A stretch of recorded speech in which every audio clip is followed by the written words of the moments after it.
उस मुर्दा को उसने चाकू से काट करके छत बिछत कर दिया, लेकिन वो कहीं मिले? वो मिलने की संभावना ऐसे नहीं मिलता। वो सुषुम्ना कैसी नाड़ी है? स्थूल नहीं है, वो सूक्ष्म है, स्थूल नहीं है, सूक्ष्म नाड़ी है। उसको आप आँख से नहीं देख पाएंगे, इस आँख से नहीं देख पाएंगे। और यदि वो स्थूल होता तो डॉक्टर लोग उसको अल्ट्रासाउंड करके एक्सरे करके उसको देख लेता। यदि वो नाड़ी दिख जाती तो भीतर भी तो देख सकते, तो वो अमृत की धारा दिख जाता उनको। लेकिन यह असंभव है, वो नाड़ी सूक्ष्म है। इसी के लिए कहा है इस सुषुम्ना के बारे में जानना गुप्त भेद है। क्या है?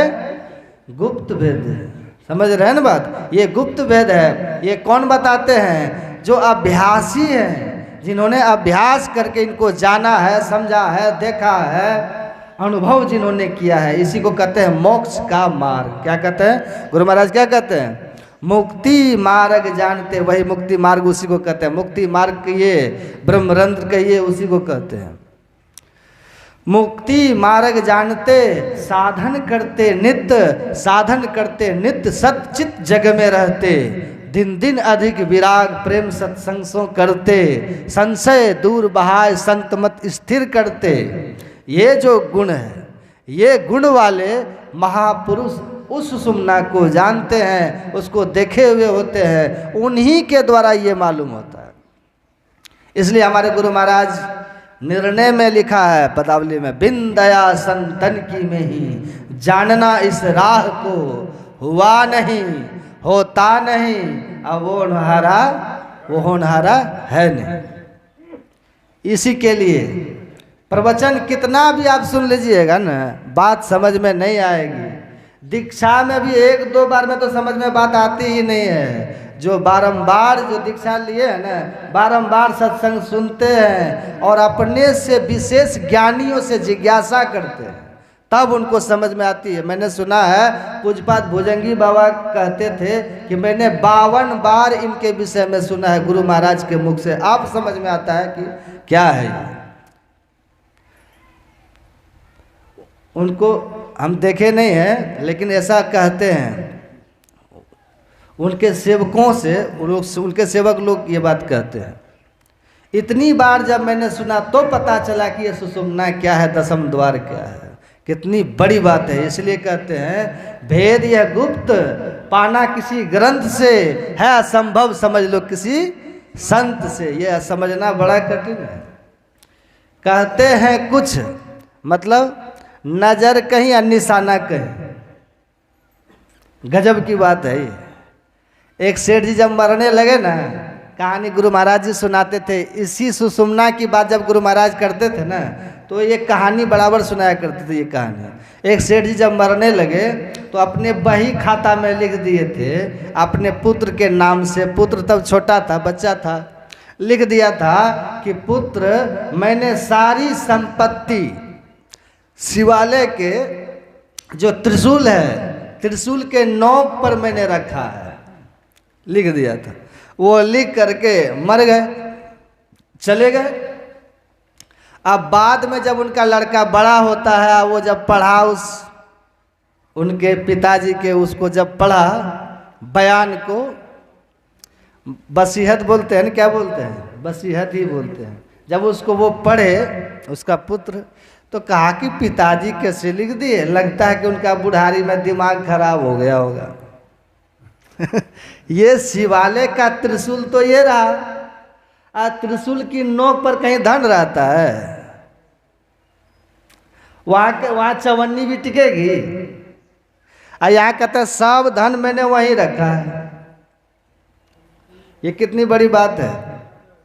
अब वो बेचारा वो कॉपी लेके जहाँ लिख करके रखे थे, वो रजिस्टर ले करके वो घूम रहा है, गांव गांव जा रहा है कि देखिए ना, मेरे पिताजी इसमें ये लिख करके गए हैं और अब तो मेरे पास कुछ रहा नहीं, हम तो दरिद्र निर्धन गरीब हो जाएंगे।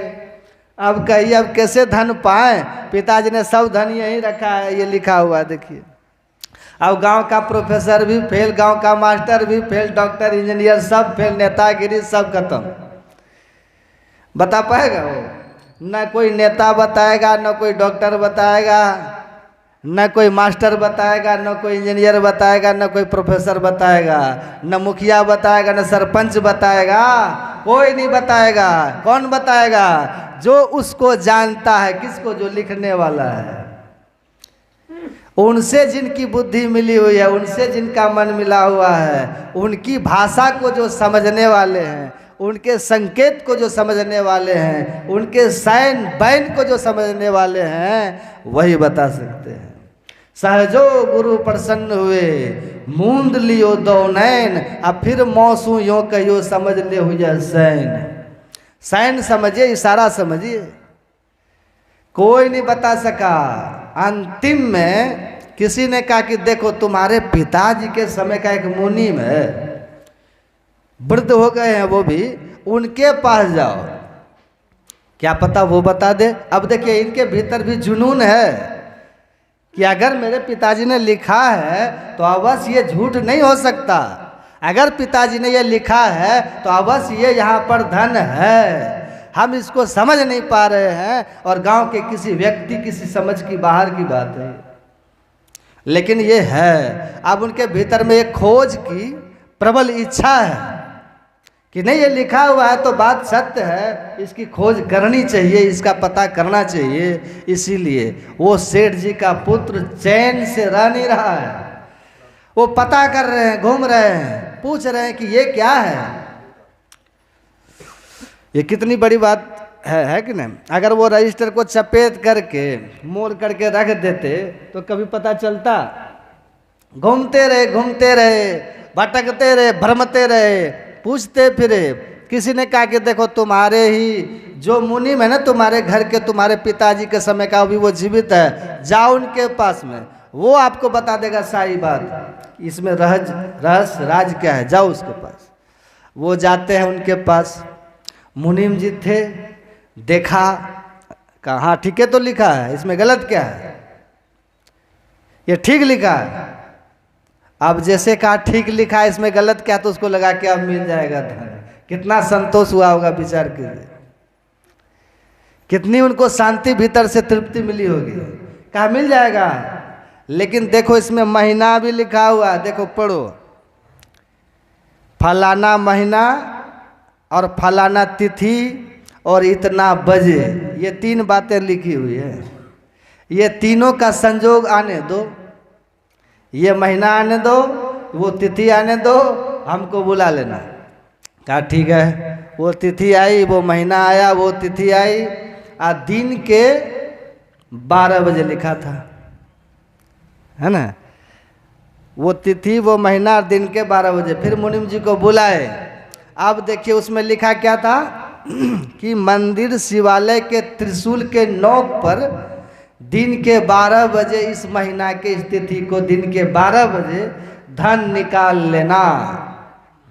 अब वहां देखे तो कुछ है ही नहीं त्रिशूल में। तब वो मुनीम जी कहते हैं यहाँ नहीं मिलेगा, ये तो संकेत है, यहाँ नहीं मिलेगा। कहा तब का इसकी छाया जहां पड़ती है वहां खोदो। ये तो बात है, इसकी छाया जहां पड़े वहां खोदो। फिर उसकी छाया जहां ठीक 12 बजे पड़ती थी, वहां जब खोदा गया तो ढेर सारा धन उनको मिला, है ना। तो धन वहां था, पर उसकी भाषा को समझ नहीं रहा था। ये मानव तन की विशेषता है। इस मानव तन में सुषुम्ना है, और उस सुषुम्ना ऊर्ध्वमुखी नाड़ी है। वो सुषुम्ना में ब्रह्म ज्योति ब्रह्मनाद है, वो सुषुम्ना ब्रह्मरंध्र है, वो ब्रह्म रूपिणी है, वो सब कुछ है। भगवान शंकर अगर कह रहे हैं तो झूठ भगवान शंकर नहीं बोलेंगे। एक बात और भगवान शंकर ने इसी उपनिषद में, इसी अध्याय में बोले हैं। भगवान शंकर कहते हैं इसके लिए है ब्रह्मा जी, कर्णधारम गुरुम प्राप्य ये मुनिम, ये मुनिम, यही मुनिम है गुरु महाराज। कर्णधारम गुरुम प्राप्य तदवाक्य प्लवदृढ़ अभ्यास वासना सत्या तरंती भवसागरम। गुरु को कर्णधार बनाइए, मल्लाह बनाइए। कर्णधार मल्लाह किसको कहते हैं? जिसको नदी का पता रहता है, जिसको कहाँ भंवर है, कहाँ चट्टान है, कहाँ रास्ता है, किधर खतरा है, ये सब जिनको पता होता है वो कुशल नाविक, कुशल खेवैया होते हैं वो नाव के। तो यही भगवान शंकर कहते हैं गुरु के पास जाइए, उनसे पूछिए। और अभी के लोग क्या कहते हैं, देहधारी गुरु की जरूरत ही नहीं है। भगवान शंकर कहते हैं कुछ, अब भगवान शंकर के मानने वाले कहते हैं कुछ, तो पटरी खाती है बात नहीं। इसलिए हमारे गुरु महाराज कहते हैं बिन दया संतन की में ही जानना इस राह को, हुआ नहीं आज तक नहीं हुआ है, होता नहीं, अभी वर्तमान में हो भी नहीं रहा है, अब भविष्य में होनहारा है नहीं, ये होगा भी नहीं। इनके लिए तो गुरु के पास आपको जाके दीक्षा